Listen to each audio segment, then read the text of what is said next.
Hello guys, welcome back another video. So this second book, our novel named Ababil, please subscribe and let's go.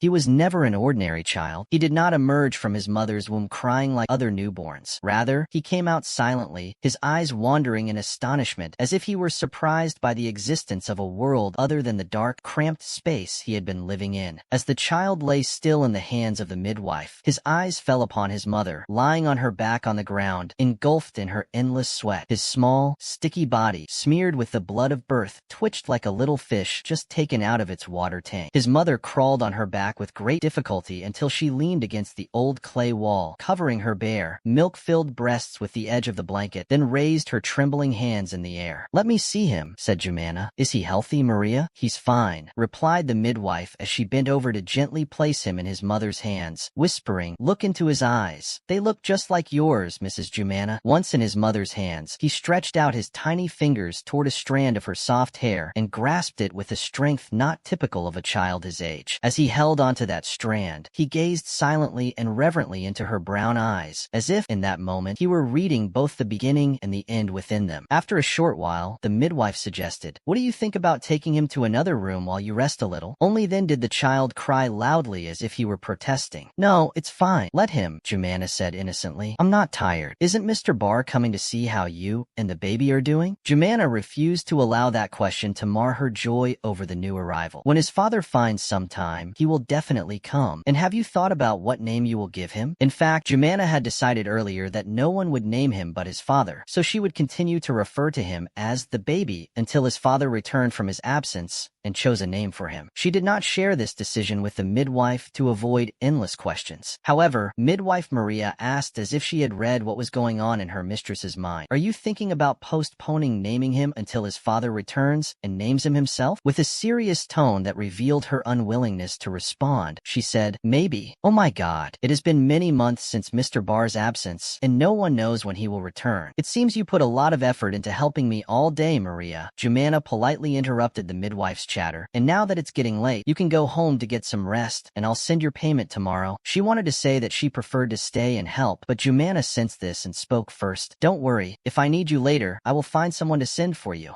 The midwife gathered the primitive delivery tools she had brought with her and placed them in a large cloth bag, which she carried over her shoulder after securely closing it. She turned to Jumana and asked gently, "Do you need anything else before I go?" As she ran her hand over her baby's soft head, Jumana requested, "I want you to put out the lamps. The fire should be extinguished before sleeping, as you know." It didn't take long before midwife Maria had extinguished the fires emanating from the burned-out lamps hanging on the walls of the house, making the house dark except for the faint light quietly emanating from the window of the room where Jumana sat with her baby. When there was nothing else to do, she moved toward the courtyard door, preparing to leave, but as soon as she opened the door, her heart raced, and the cloth bag she was carrying fell from her hand as her eyes widened in surprise. She had seen something behind the door that she never expected. She saw in front of her the oldest fairy known to the people of the village of Al-Jassasa, woman they called the one with the red bird. Her real name was Taj, and everyone in the village feared her and tried as much as they could to avoid her wrath. Despite her advancing age, she still retained a considerable amount of beauty, signifying that she had been remarkably enchanting when she was younger, with black, gypsy hair interspersed with some gray strands and skin as tight and white as that of a racehorse. She possessed serene features resembling those of a sunset. Taj owned a rare red bird, speckled with orange feathers. This bird belonged to the phoenix species and was named Ecleel. She had stolen it from its mother's nest when it was still in its egg. Thus, she had managed to train it and make it her servant. Over time, as that red bird never parted from Taj and was like her shadow following her wherever she went, the people of Al-Jassasa completely forgot her real name and came to call her the one with the red bird. Midwife Maria said with great fear, "What brought you here? Know that you should not meddle in matters that do not concern you, Maria. If you had not mentioned Barr's absence earlier, Jumana would not have sent you away." The midwife was not very surprised that the one with the red bird Redbird, knew about this matter. It was quite normal for that fairy to be aware of the most secret things happening behind closed doors. Maria tried to defend her dignity. Mrs. Jumana did not send me away. She dismissed me because she felt tired. Yes, for sure, said the one with the red bird mockingly. She must have felt tired from your endless chatter. The midwife did not attempt to argue further. You're right. I'm a chatterbox, and my words never end. She said this and hurried away, her fear having made her forget to pick the cloth bag off the ground. Ecleal, she said, addressing her red bird, stay here while I return. Ecleal squawked and fluttered its long wings in the air, to which she replied, no, I won't be long. I'll accomplish what I came for, and then we'll leave quickly. She walked lightly through the inner courtyard of the house towards the room from which a faint light emanated, where Jumana sat alone with her baby. Each time the one with the red bird passed by an extinguished lamp hanging on the wall, the fire would immediately reignite. Thus, by the time she reached that room, the entire house glowed anew. She opened the door to the room, looked at the baby, and said, he seems to be in good health, Jumana. Jumana turned towards the source of the voice in surprise. It's you of all people who are not welcome here, she whispered in a sharp tone. Can't I check on you even on a day like this? Asked the one with the red bird coolly, which was not appropriate given the sensitivity of the situation. I don't want you to check on me. Then she added nervously, I have warned you many times not to try to get close to me. When will you understand, you fool, that I will not harm you? But you may harm me by coming here. Things won't go well if my husband knows the truth. Where is your husband then? She asked, irritated. It has been many months since he disappeared. With deep disappointment in her eyes, Jumana looked down and whispered, but he could come at any moment. What would happen if he knew the truth? Don't you say that he loves you? Yes, he loves me, but I don't want him to discover after all these long years I have spent with him that I mean you. She no longer knew what to say, so she took a deep breath and completed her sentence. You know exactly what I want to say. Why are you ashamed? No one should be ashamed of their origin. Tell him that you... Jumana interrupted her before she could finish. Why don't you tell me why you came here tonight? It's for him, she said, pointing her long-fingered hand at the sleeping baby, then continued. Can I take a look at him, or will you deny me that too? Knowing that the one with the red bird would not harm her child and that she would not leave until she had accomplished what she came for, Jumana stretched the baby toward her and, surrendering without any doubt in her heart about what was coming, said, all right, and then added firmly, but quickly. She carried the baby in her hands and smiled, gazing at him for a moment before whispering, will you tell him when he grows up that he is different from the rest and that he... Jumana shouted, interrupting her before she could finish, that's enough. Realizing she had angered Jumana greatly, she said to change the subject, can I wish him in his ear to live a happy life? That was one of the childbirth customs in Al-Jassasa village, where the mother would choose her closest friend and ask her to wish her newborn a happy life in their ear, and the mother would be very careful in selecting that friend because they believed that the newborn's misery and happiness were closely tied to the purity of the heart of the person who would make the wish. And will you leave afterwards? Yes, I will leave. Will you wish in his ear to live a happy life? Yes, I will wish it for him now, she said. The wish ceremony is only a custom, Jumana said with doubt. Only a custom, my dear. I wish him a life full of love and joy. Jumana interrupted. That really is enough. Looking nervous, shoo, quiet down a little. After a while, the one with the red bird finally smiled and sighed with relief, having accomplished what she came for. She handed the baby back to Jumana and left without speaking. If only the baby had woken up at that moment and opened his eyes, his mother would have seen in his left eye a red glow. And then, after 10 years, that child was now wearing a garment that reached mid-calf, carrying an old, decaying lamp with a flicker of flame in his hand, roaming the wide courtyard of the house as he did every night before sleeping to check if the doors and windows of the house were closed and if the lamps hanging on the walls were extinguished. While he was still on his rounds, he heard a sound at the door. It was very late on that cold night, and the child had not gotten used to unexpected visits throughout his 10 years. Therefore, he set the lamp aside, bent to pick up a shoe sole with his hand, and stood in place, assuming a fighter's stance, growling with concern as he looked at the door like a young lion cub whose ears caught the sound of an unusual rustle approaching the lion's den. Thief. Despite the pitch-black darkness, the soft light of the moon helped him see the features of that thief as he opened the door and entered. He was a tall, slender man wearing black clothing, wrapped in a woolen scarf around his neck. His sharp facial features looked like they had been borrowed from an eagle. A hooked nose, cruel eyes, meticulously drawn eyebrows, and a heavy mustache connected to a light beard. The child stared at him warily for over 5 minutes, like a boxer in a boxing ring waiting for the bell to ring to attack his opponent. The thief smiled. How are you, little one? Then, without warning, he lunged at him armed only alley with the shoe sole, leaving that thief no choice but to run away from him. That chase could have gone long in the inner courtyard of the house had it not been for someone blocking his way. "What are you doing?" Jumana shouted at him. "Stop, he's your father." She sat down on the ground, wrapped her arms around her son affectionately, trying to convince him that the man was his father and that he wasn't a thief as he thought. When he finally convinced after a long argument, he did not feel ashamed and did not apologize for his bad behavior. All he said was, "I didn't know." Jumana had already prepared the words of reproach that she would say to her husband when he returned from his absence. But when he arrived, words died in her throat, as all a woman's battles